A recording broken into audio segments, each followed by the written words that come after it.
KPM.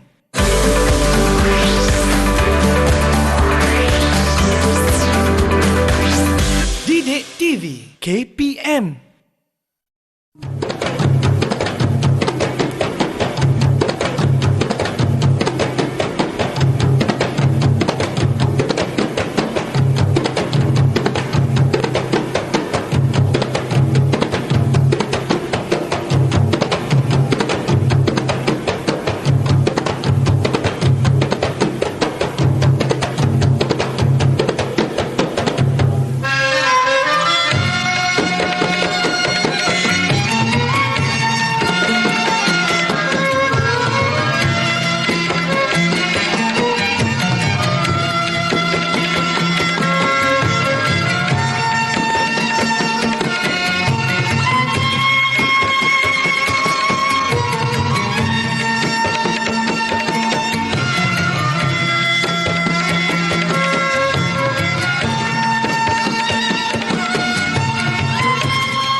Assalamualaikum adik-adik dan murid-murid yang sedang menonton kesenian di Didik TV KPM. Bersama Kak Elly Arifin di sini yang akan temankan adik-adik kita sama-sama belajar dan memahami pelbagai jenis tarian yang ada di Malaysia ini yang sebenarnya merupakan sebahagian daripada budaya kita. Ada banyak sangat jenis tarian yang kita mungkin pernah dengar atau tak tahu langsung dan kita akan sama-sama mendekati jenis-jenis tarian ini. Kalau tadi adik-adik dah saksikan persembahan daripada cikgu-cikgu kita yang sangat berbakat, iaitu daripada Cikgu Datu, Cikgu Nur Hidayah dan juga Cikgu Fauzi.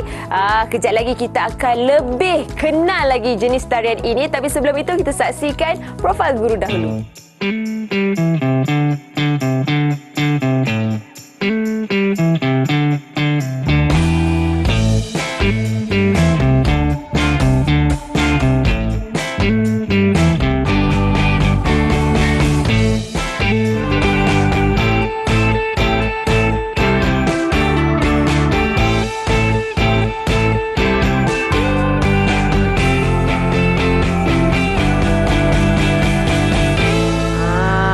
Tak hebat tak cikgu kita? Kak Elly dah bagi tahu dah. Jadi sekarang ini kita nak menjemput cikgu kita untuk ke dalam studio untuk sama-sama berkongsi info berkenaan dengan tarian Ceracap Inai. Jadi Kak Elly nak menjemput Cikgu Fauzi. Silakan cikgu. Apa khabar? Baik Elly. Okey cikgu. Kalau tadi kita saksikan tarian Ceracap Inai, betul kan? Tarian Ceracap Inai itu, mungkin cikgu boleh berkongsi sedikit berkenaan dengan asal-usul tarian Ceracap Inai ni. Okey, terima kasih Elly. Assalamualaikum warahmatullahi wabarakatuh. Selamat sejahtera murid-murid. Saya Cikgu Muhammad Fauzi bin Ahmad Silo daripada Sekolah Seni Malaysia Johor. Terima kasih Eli. Sama-sama. Jadi saya berkongsi sedikit berkaitan dengan tarian yang akan murid-murid pelajari pada episod kali ini. Okey, di mana nama tarian ini adalah tarian Cercap Inai, yang berasal daripada negeri Johor di daerah Muar dan beberapa kawasan iaitu di Kundang Ulu, Lenga, dan ini adalah kawasan-kawasan di daerah Muar yang pernah ditarikan tarian Cercap Inai ini. Dan kebiasaannya cuma di waktu sekarang ini kita jarang lihat sedikitlah tarian ini dipersembahkan. Baik, cikgu, kalau kita tengok setiap pergerakan tu ada maksud-maksud tersendiri ke cikgu? Ada macam gini, begitu dan sebagainya? Okey, kebiasaannya kalau kita lihat, masyarakat Melayu ni dia kaya dengan simbolik-simbolik alam. Okey, Cercap Inai itu sendiri adalah diambil daripada biasanya kalau majlis kermayan kita ada malam berinai, kita ada pokok inai kan. Jadi salah satunya mereka menggunakan simbolik-simbolik inilah, dan pergerakan contohnya kalau kita lihat tadi dalam bongkah Cercap Inai itu ada lilin. Jadi kita perlu, maksudnya penari-penari yang ingin menarikan tarian Cercap Inai ini, dia perlu mengawal pergerakan bongkah Cercap Inai itu dengan berhati-hatilah, seperti dia tutup, buka, tutup dan buka. Sebenarnya tidak susah pun untuk kita menarikan tarian Cercap Inai ni, Eli. Okey. Dan saya ada nampak ada satu pergerakan yang bila duduk tu macam tu begitu. Maksudnya simbolik kepada apa tadi, cikgu? Itu adalah permulaan bagi tarian. Okey, nanti sewaktu bahagian pembelajaran gerak tari kita akan belajar lebih lanjutlah, Eli, ya. Tapi mungkin saya boleh kongsikan sedikit dengan murid-murid sekalian, di mana kebanyakan dalam tari-tari Melayu ini kita ada pergerakan sembah. Kerana tarian Cercap Inai ini keistimewanya dipersembahkan di majlis-majlis keramayan seperti perkahwinan. Jadi kita ada pergerakan sembah untuk pengantin lah, ataupun kita sebut sebagai Raja Sehari. Okey, kita akan tanya lanjut lagi dengan Cikgu Fauzi berkenaan dengan tarian Cercap Inai, dan juga kita nak mengenali busana dan setiap perincian yang ada berkaitan dengan tarian Cercap Inai. Tapi kita berehat seketika, Cikgu. Kita kembali selepas ini dalam Kesenian di Didik TV KPM.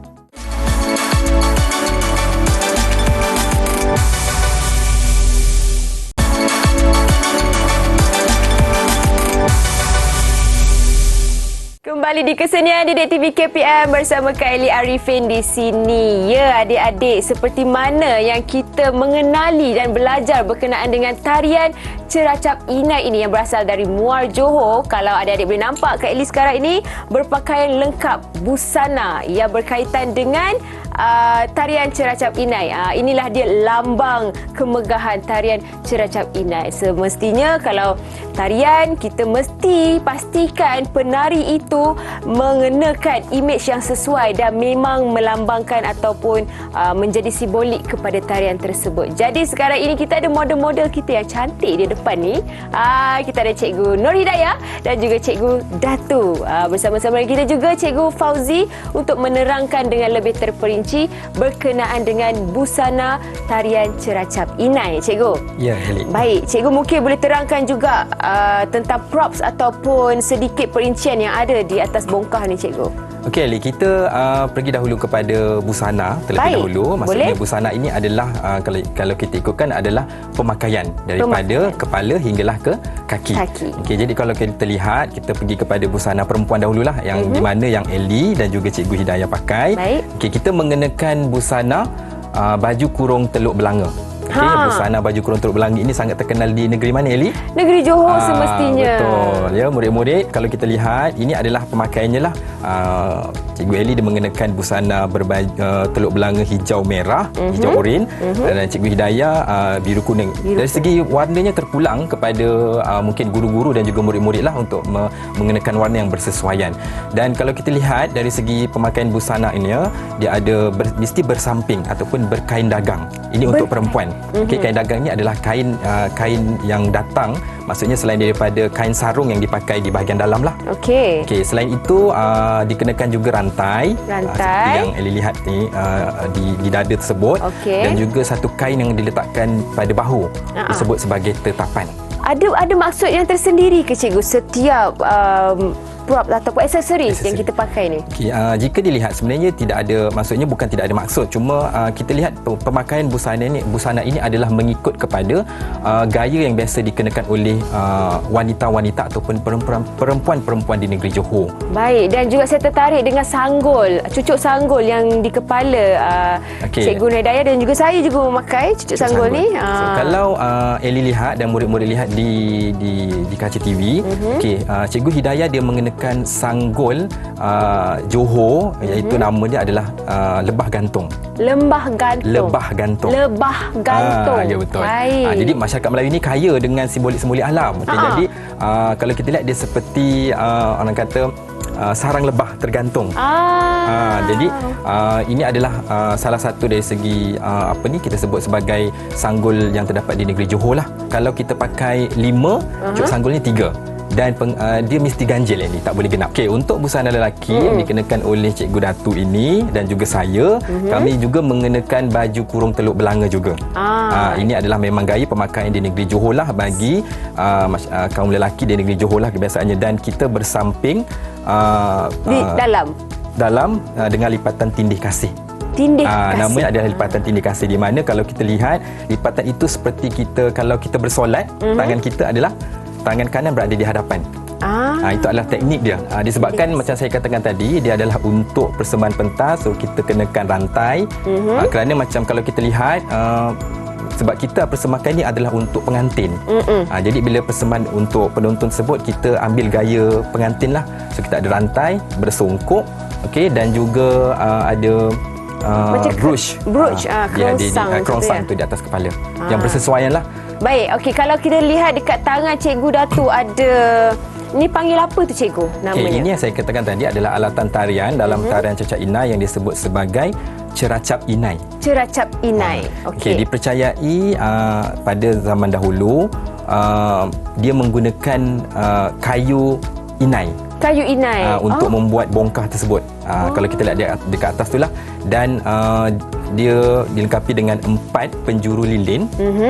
Kalau dalam tarian kita nyalakanlah lilin tersebut. Baik. Dan di tengah-tengahnya adalah bunga emas. Bunga emas. Ya, betul. Itu dia antara maksud-maksud dan simbolik yang perlu adik-adik tahu di rumah yang sedang menonton sekarang ini berkenaan dengan tarian Ceracap Inai. Baik, kita akan berehat seketika. Kita kembali selepas ini untuk mengenai tarian itu sendiri. Jadi jangan ke mana-mana.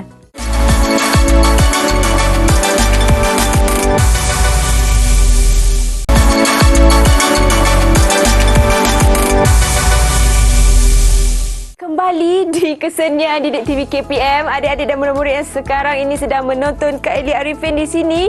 Ya, Kak Ellie sekarang ni tengah bersusah payah nak ingat balik apakah langkah yang pertama sepatutnya Kak Ellie lakukan untuk melengkapkan tarian Ceracap Inai ni. Jadi disebabkan cikgu-cikgu kita tak ada, jadi Kak Ellie nak jemput cikgu-cikgu kita untuk masuk ke dalam studio untuk sama-sama belajar dan mengajar adik-adik yang sedang menonton sekarang ini berkenaan dengan tarian Ceracap Inai. Kita nak jemput Cikgu Fauzi, Cikgu Nur Hidayah dan juga Cikgu Datu. Hai Ellie. Hai Cikgu. Tarian pertama ataupun langkah pertama yang Cikgu nak terangkan kepada adik-adik di rumah. Jika diikutkan dalam tarian Ceracap Inai ini, kita ada beberapa ragam. Kita ada lebih kurang 16 gerak. Baik. Dan tapi untuk pembelajaran kita pada hari ini, cikgu dah mudahkan. Kita telah gabungkan beberapa gerak supaya murid-murid dapat mengikuti dengan lebih mudah. Jadi kita mulakan dahulu dengan ragam sembah. So ini adalah kedudukan bersimpuh atas 2 tumit. Nama dia lah. Baik. Jadi untuk yang pertama adalah sembah. Jadi kita akan melakukan 3 arah sembah. Yang pertama adalah sembah tari, sembah Raja Sehari dan sembah gayung. Kita teruskan dengan sembah silang. Kita silangkan tangan kanan ke kiri. 1 2 3 4. Itu sembah yang kedua. Seterusnya kita berdatang sembah. Maksudnya kita ambil Ceracap Inai. Murid-murid boleh lihat pada Cikgu Datuk dan Cikgu Yaya ya. Kita ambil dan buka. Okey. Okey. Bukaan ni jangan terlalu tinggi. Maksudnya kita paras bahu sahaja. Okey, Sisip. untuk sisip tangan kanan ini kita akan buat bulatan. Okey, kita lalukan di atas tangan kiri Okey. dan bawa semula ke hadapan kanan. Okey. Okey, maksudnya kita buat bulatan kecil sahaja. Okey. Okey, dan yang terakhir adalah buka sembah. Untuk buka sembah yang terakhir ni, lelaki dia akan duduk bertinggung. Perempuan masih lagi kedudukan Yang sama. bertimpuh. Masih sama? Ya, betul. Baik. Ragam seterusnya iaitu sampan berkolik. Sampan berkolik. Okey, untuk sampan berkolik ni maksudnya kita bayangkan kita berkolik. Maksudnya pergerakan sampan yang di atas air. Okey. Itu dinamakan sampan berkolik. Okey, jadi untuk sampan berkolik ini, tadi kita dah memegang cercap inai, betul? Okey, pergerakannya mudah saja. Maksudnya kita akan tutup tangan kita. Tangan perempuan macam ni ke macam ni? Dia ke depan sedikit. Oh, okey, okey. Okey, maksudnya tangan kanan ni berada hadapan sedikit berbanding pada tangan kiri. Okey. Jadi kita akan lakukan gerakan adalah tutup, buka, tutup, buka. Jadi seterusnya adalah untuk lelaki sahaja, iaitu pergerakan pusing. Okey. Okey, perempuan dia akan menggunakan ragam yang sama, iaitu asas kisut. Okey, kita akan pusing ke arah kanan. Okey, maksudnya kanan, belakang, kiri, hadapan. Dan kita akan ulang pada kiri, belakang, kanan dan hadapan.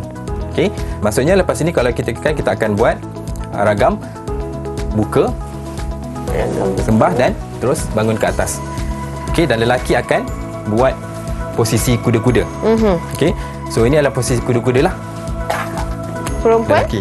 Perempuan dia akan Tunduk kuda sikit. perempuan. Maksudnya kita merendah sedikit. Kaki kiri. Kaki kanan berada di hadapan. Kanan boleh. Biasanya kita kanan di hadapan lah. Okey. Tangan macam tadi.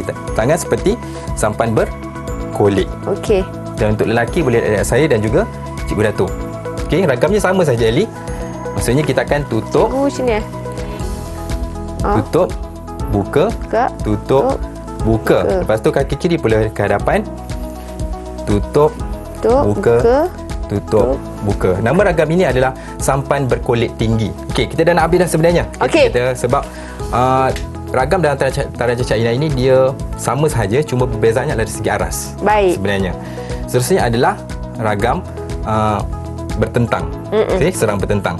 Okey, yang ni saya mungkin boleh minta Cikgu Dato' dengan Cikgu Yaya ke Hidayah hadapan untuk tunjukkan bagaimana ragam serang balas bertentang. So ini adalah ragam serang balas bertentang di mana dia menggunakan asas berkulit. Baik. Cuma perbezaannya dia akan dilakukan lelaki dan perempuan. Okey, boleh kita mulakan 5, 6, 7, 8, 1, 2, 3, 4, 5, 6, 7, 8, 1, 2, 3, 4, 5, 6, 7, 8. Itu sahaja. Dari segi set dia tu terpulang kepada kebijaksanaan guru-guru ataupun murid nak buat berapa set. Okey, kita minta Cikgu Hidayah dan Cikgu Dato' ke belakang sebentar. Terima kasih cikgu-cikgu. Okey, jadi kita dah belajar pelbagai jenis ragam. Itu dipanggilkan ragam lah ya cikgu? Ya, betul. Dia mungkin secara keseluruhannya cikgu boleh simpulkan berkenaan dengan tarian cercap inai. Tujuan utama kami memperkenalkan semula tarian ini kepada murid-murid adalah untuk memastikan tarian ini dapat dilestarikan. Okey, maksudnya dapat ditarikan semula. Okey, terpulang kepada kreativiti dan juga kebijaksanaan guru-guru dan juga murid-murid untuk melaksanakan tarian tersebut. Okey, tapi pastikan bila kita menarikan tarian-tarian tradisi ini, pastikan yang pertamanya kita lihat dari segi keasliannya. Okey, kita lihat dari segi kesopanannya. Kita lihat juga dari segi bagaimana ragam-ragam tersebut dilakukan dengan sopan santun mengikut kepada adat budaya masyarakat Melayu. Baik, terima kasih banyak-banyak Cikgu Fauzi, Cikgu Dato' dan juga Cikgu Hidayah. Jadi kita nak tutup tirai kita hari ini dengan persembahan keseluruhan tarian cercap inai.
TV.